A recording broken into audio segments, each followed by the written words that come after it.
6 p.m. Assalamu alaikum. This is Radio Pakistan, the news read by Miriam Khan.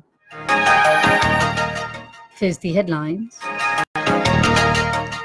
India today revoked Article 370 of its constitution through a presidential order ending the special status given to state of occupied Kashmir. Indian Parliament's upper house witnessed a rumpus today when the opposition benches strongly resisted the revocation of Article 370 by the centre government. Foreign Office spokesperson says no unilateral step by the Indian government can change the disputed status of occupied Jammu and Kashmir as enshrined in the UN Security Council resolutions. Joint session of Parliament and Corps Commanders conference have been convened tomorrow to discuss the deteriorating situation in occupied Jammu and Kashmir. Russia says it will take countermeasures to defend its territorial integrity of United States stations missiles in Asia. In Libya, 33 people have been killed in a drone airstrike by the government forces in Morsik district. And now the news in detail. In India, the BJP government has revoked the Article 370 of the Constitution through the presidential order ending special status given to the state of occupied Kashmir. Indian President Ram Nath Kovind issued the Constitution Order 2019 today, which has superseded the Constitution Order 1954. Under the order, the special status of Jammu and Kashmir has been abolished and it has been made a union territory under the Indian Federation. Articles 370 and 35A of the Indian Constitution guarantee special status and special rights to the citizen of Jammu and Kashmir, and all the powers except defense, foreign affairs, and the communication rests with the state legislature. Indian Home Minister Amit Shah told the upper house of the Parliament Rajya Sabha that the Jammu and Kashmir is now union territory with legislature and it is no more a state. He also announced that the Ladakh will also be a union territory without legislature. Rajya Sabha witnessed complete rumpus as Amit Shah made the announcement and the opposition benches strongly resisted the move. Leader of the opposition forum Occupied Kashmir Ghulam Nabi Azad denounced the move and said that the Jammu and Kashmir is already under a state of curfew and all the political leaders have been put under the house arrest. The entire Kashmiri leadership has taken a serious view of the Indian government's move and described it as the usurpations and the rights of the people of occupied Kashmir.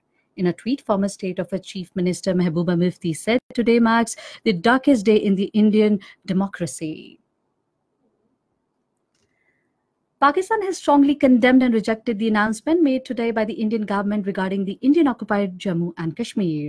In a statement issued today, Foreign Office spokesperson Dr. Muhammad Faisal said that the occupied Jammu and Kashmir is the internationally recognized disputed territory. He said no unilateral step by the Indian government can change this disputed status as enshrined in the United Nations Security Council resolutions. Nor will this ever be acceptable to the people of Jammu and Kashmir and Pakistan. Foreign Minister Shah Mahmood Qureshi says India has violated its commitment made in the United Nations on Kashmir issue by revoking Article 370. Talking to a private news channel today, he said the Indian move to revoke the Article 370 has no legal or constitutional justification. The minister said the people of occupied Kashmir have strongly opposed the abrogation of the Article 370, which grants the special status to them. Rallies and gatherings are being held across the country in protest against revoking the Article 370 of the Indian Constitution by the BJP-led government through the presidential order today, ending the special status given to a state of occupied Kashmir. Talking to a newsman after participating in a walk organized to express solidarity with the innocent people of occupied Kashmir in Lahore today, Punjab Health Minister Dr. Yasmin Rashid said that the Pakistan will respond to Indian aggression on all fronts. Meanwhile, Chief Minister Balochistan Mir Jamal Kamal Khan has strongly condemned the Indian government's move, saying it has exposed the New Delhi's inferior designs. A joint session of the Parliament has been summoned to meet at Parliament House, Islamabad tomorrow at 11 a.m. The Parliament will discuss the deteriorating situation in occupied Kashmir and the Indian government's move to revoke the Article 370 in the Indian Constitution, which grants a special status to the state of Jammu and Kashmir. Corps Commanders Conference will be held in Rawalpindi tomorrow with the Army Chief General Qamar Javed Bajwa in the chair. The conference will discuss the deteriorating situation in occupied Kashmir and the Indian aggression along the line of control. In occupied Kashmir, Indian authorities have imposed the undeclared curfew, imposing complete bar on movement of a people, holding of any kind of public meetings and rallies in the length and breadth of the territory. All educational institutions have been closed while internet services snapped across the occupied Jammu and Kashmir. This is Radio Pakistan giving you the news. Prime Minister Imran Khan has directed the Ministry of Trade and Industry to accelerate the efforts for reviving the Pakistan steel mills. Chairing a review meeting on progress in revival of Pakistan steel mills in Islamabad today, he said it is a priority of the government to save Pakistan steel mill from losses and restore it. The Prime Minister said destruction of a profit-making organization show maladministration and negligence on a part of the previous governments. The meeting was brief about the current situation of Pakistan steel mills, losses caused due to the closure of the mill and the progress made on the decision taken by the present government for revival of the steel mills. The Prime Minister was appraised that the Pakistan Steel Mill was a profit-making organization by 2008, but it started suffering losses in 2009 and it was completely closed in June 2015. President Dr. Arif Alvi says effective and efficient healthcare is an important determinant in promoting the general well-being of people. Talking to the president-elect of the Association of Physicians of Pakistani Descent of North America, Dr. Naheed Usmani, in Islamabad today, he said we must focus on preventive health care as it is more cost-effective than the curative health care. The president said enhancing the primary health care can also help lessen the burden on secondary and tertiary healthcare facilities. Appreciating the services of APNA members for teaching young doctors, the president said Pakistan valued its services in helping needy Pakistani medical students through scholarship endowment. Russia says it will take measures to defend its territorial integrity if the United States stationed missiles in Asia following the collapse of decade-long landmark arms control treaty.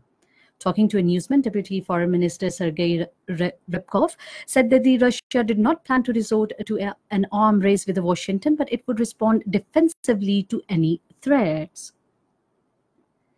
South Korea and United States have launched the annual joint military exercises, defying the warnings from the North Korea that war games will jeopardize nuclear negotiations between the Washington and Pyongyang.